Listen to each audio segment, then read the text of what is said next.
ही नगरपालिका निवडणूक आणि नगरपंचायत निवडणूक ज्या पद्धतीने सुरू आहे महाराष्ट्रामध्ये आतापर्यंत नगरपालिका आणि नगरपंचायत निवडणुकीमध्ये पैशाचा इतका प्रचंड खेळ कधी झाला नव्हता।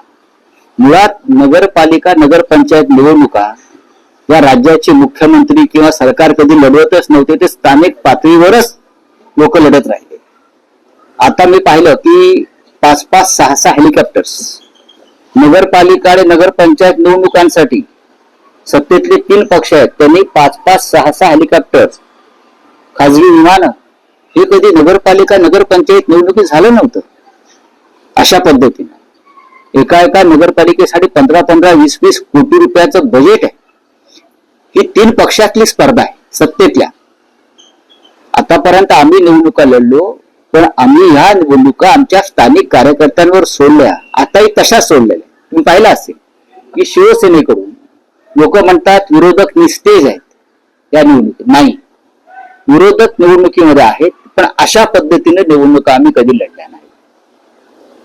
नगरपालिका नगरपंचायत ग्रामपंचायतीला इतके कोट्यवधी रुपये खर्च करून तुम्ही कोणाशी स्पर्धा करताय? या राज्याची निवडणूक संस्कृती जी होती ही पूर्णपणे उद्ध्वस्त झालेली आहे। या राज्याला एक संस्कृती होती, संस्कार होता, तो गेल्या 4 ते 5 वर्षामध्ये देवेंद्र फडणवीस यांच्या नेतृत्वाखालच्या सरकारनं पूर्णपणे उद्ध्वस्त केलेलं आहे। आपापसात त्यांच्या मारामाऱ्या सोडून द्या, पण नगरपालिका निवडणुकीमध्ये किती पैसे खर्च करावे त्याला काही मर्यादाच राहिलेल्या नाही। याचं कारण 3 पक्षातली स्पर्धा।